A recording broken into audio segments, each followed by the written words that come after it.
आप में से कितने ऐसे लोग हैं जिनको ऐसा लगता है कि उन्हें हार का डर कभी नहीं सताया है या कभी नहीं सताता है। मैं अनेकों सक्सेसफुल लोगों को अलग अलग फील्ड में जानता हूं जो सक्सेस से पहले इतना डर लगता था कि बता नहीं सकते।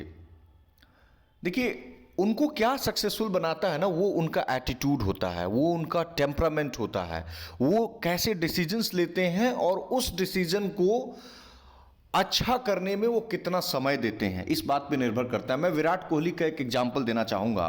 विराट कोहली एक मैच खेलकर आते हैं और उनकी मां उनको इन्फॉर्म करती हैं कि तुम्हारे पिता नहीं रहे due to heart attack just at the age of 54। और विराट कोहली काफी यंग, 2006 की बात है। सोचिए, नेक्स्ट मैच खेलने जाना है, तुरंत खेलने जाना है। उस समय विराट कोहली ये डिसाइड करते हैं कि नहीं, पहले मैच खेलूंगा और उसके बाद पिता का संस्कार करते हैं। 96 रन स्कोर किया उन्होंने। तो ये एटीट्यूड ही तो है। एक दूसरी तरफ बहुत सारे लोग होंगे कि सेम ही सिचुएशन में हार मान लेंगे, इमोशनल हो जाएंगे काफी। मैं ये नहीं कहता कि वो इमोशनल नहीं हुए होंगे। अल्टीमेटली किसी का सबसे ज्यादा अगर किसी से लगाव होता है तो अपने पेरेंट्स से होता है।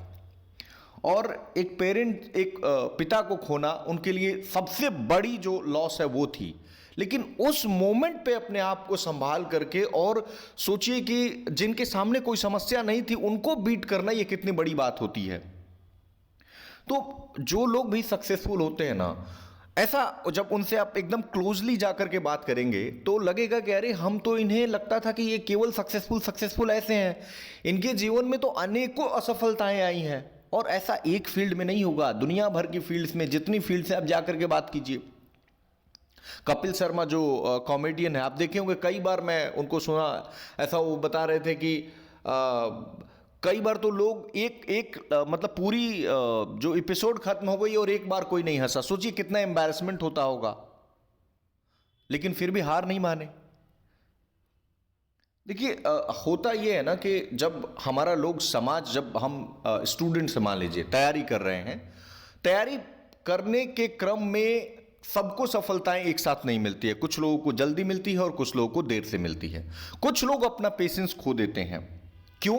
क्योंकि लोग उनका मजाक उड़ाने लगते हैं। उनको लगता है कि चाचा क्या कहेंगे, ये क्या कहेंगे, वो क्या कहेंगे। और जो भी मीडियोकर जॉब होता है, जो जो जो उनकी पोटेंशियल को सूट नहीं कर रहा, वो करना स्टार्ट कर देते हैं।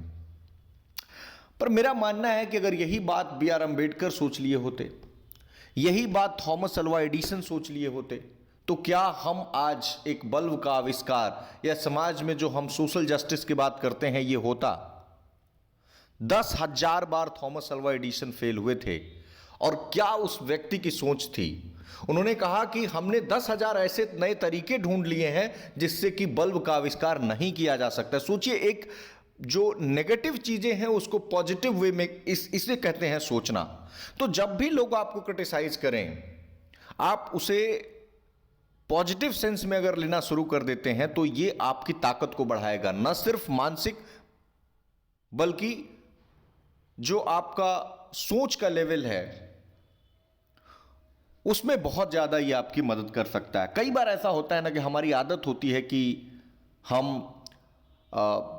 हर अपनी जो समस्या है ना वो दूसरों से शेयर करते रहते हैं। सेम ही समस्या को 10 जगह शेयर करते हैं।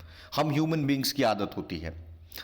But trust me, over a period of time मुझे ऐसा लगता है कि most of the people, let's say 90% of the people को फर्क ही नहीं पड़ता कि आपकी समस्या क्या है। एंड 10% ऑफ द पीपल, या से कि 7 to 8% of the people, 1 to 2% को हम छोड़ देते हैं। उनको अच्छा लगता है कि आप इस समस्या में हैं। चॉइस आपका है, आपको क्या करना है।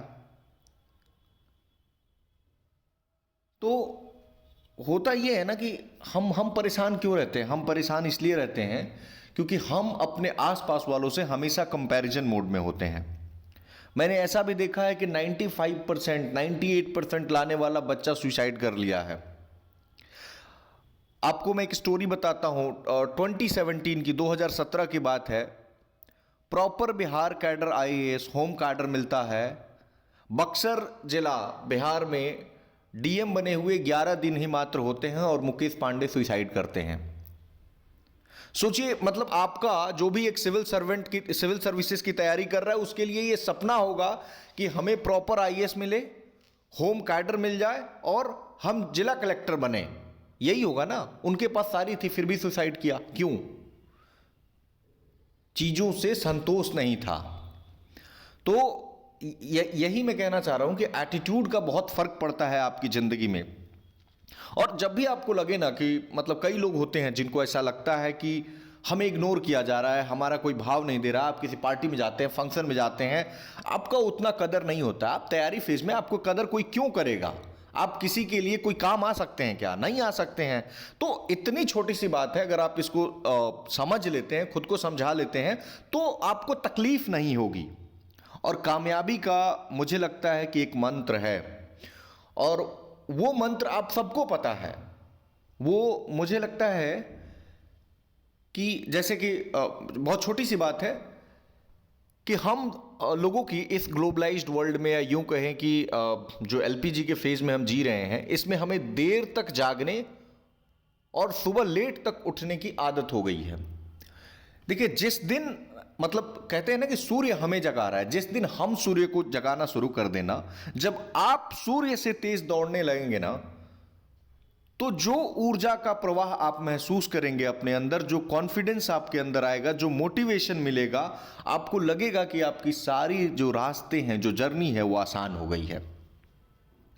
जब भी सब कुछ दांव पे लगा होना, आपका समय, पैसा, मेहनत, कोई सोशल लाइफ नहीं है आपकी, बर्बादी का डर लग रहा है कि इस बार नहीं हुआ तो क्या होगा, आप समझ लेना you are on the right track. Time सबके पास 24 घंटे ही होते हैं, फिर भी कोई एपीजे अब्दुल कलाम हो जाता है, कोई गांधी हो जाता है, कोई तेंदुलकर हो गया, कोई लता मंगेशकर हो गया।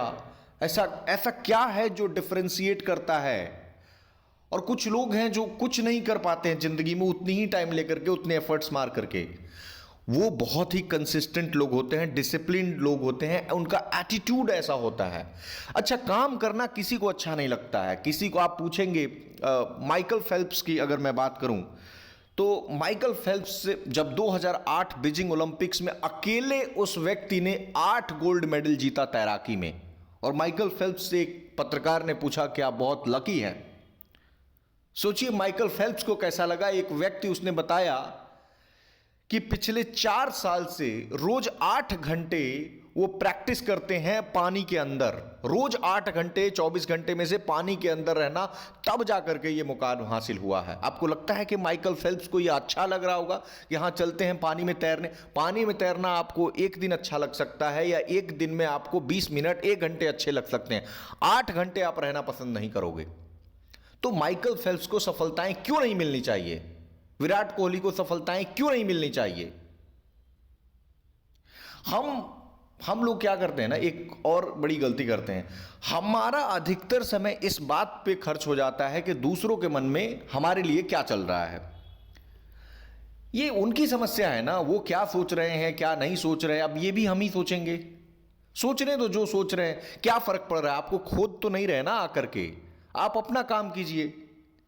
देखिए, कई बार कहना बहुत आसान होता है, और जो भी मैं बातें कर रहा हूं ना, वो फुल्ली आप नहीं अचीव कर सकते हैं, ये बात मान लीजिए। लेकिन जितना ज्यादा, जैसे कहते हैं ना कि जिंदगी में आप लॉस को सिर्फ मिनिमाइज कर सकते हैं, आप एलिमिनेट नहीं कर सकते हैं।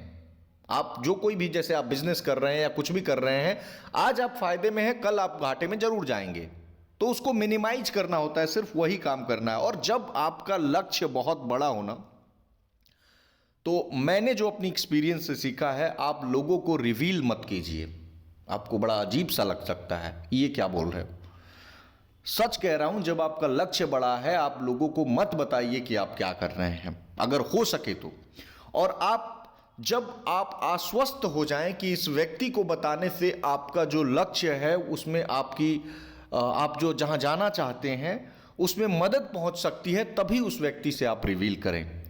अकारण आप रिवील नहीं करें, हवा बनाने के लिए या फिर सामने वाले को संतुष्ट करने के लिए।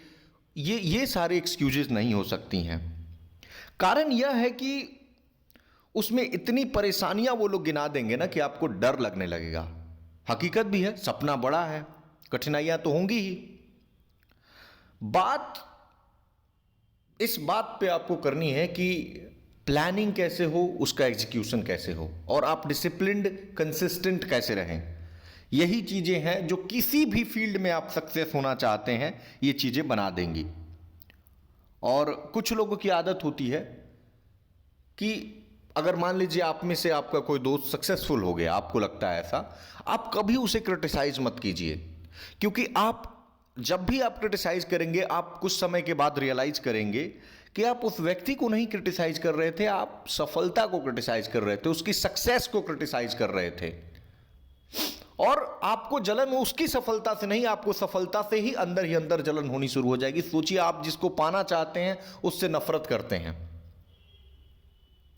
और अगर सफल होना है जिंदगी में तो मेरा अपना अनुभव है कि आप हर किसी की आकांक्षाओं पे खरे उतरने की कोशिश मत कीजिए, अन्यथा आप अपने लक्ष्य से उतने ही दूर चले जाएंगे। आप सबकी इच्छाओं की पूरी नहीं, सबकी जो आकांक्षाएं हैं उनकी पूर्ति नहीं कर सकते। आपको दूसरों की जरूरत क्यों है? क्योंकि आप खुद को कम करके आंकते हैं, खुद को कुछ मानते ही नहीं। जो सेल्फ रिस्पेक्ट है या डिग्निटी है, अगर आप उस चीज को मेंटेन रखते हैं, बहुत जरूरत नहीं है लोगों की। देखिए, लास्ट में मैं बस इतना ही कहना चाहूंगा कि एटीट्यूड ऐसा होना चाहिए कि गिरेंगे फिर उठेंगे, गिरेंगे फिर उठेंगे, 100 बार गिरेंगे लेकिन उठने से इनकार नहीं करेंगे। आत्मचिंतन करेंगे, जरूरत पड़ी तो हथियार बदलेंगे, तरीका बदलेंगे, रास्ते तक बदल डालेंगे, मगर हार नहीं मानेंगे। अगर ये एटीट्यूड है तो सफलताएं तो मिलनी ही मिलनी है। और बहुत फेमस वाक्य आप सबने सुनी होगी कि क्यों डरे जिंदगी में क्या होगा, कुछ ना होगा तो तजुर्बा होगा। प्रयास कर रहे हैं, अगर इस फील्ड में हम सक्सेस नहीं हुए तो क्या फर्क पड़ता है? जो मेहनत हमने यहां की, जो एनर्जी हमने यहां लगाई, जो ताकत हमने यहां जो लगाई और दिखाई, क्या वो वेस्ट हो जाएगा? मैं ये नहीं कह रहा कि आप जिस फील्ड में मेहनत कर रहे हैं उसमें आप सफल हो ही जाएंगे, लेकिन याद रखिएगा, अगर आपने ईमानदारी से मेहनत की तो इस मेहनत करने का जो सुकून होगा ना, वो पूरी लाइफ रहेगा। वरना अगर आप ढंग से मेहनत नहीं करेंगे और असफल हो जाएंगे तो पूरी जिंदगी आपको इसकी कशिश जरूर रह जाएगी।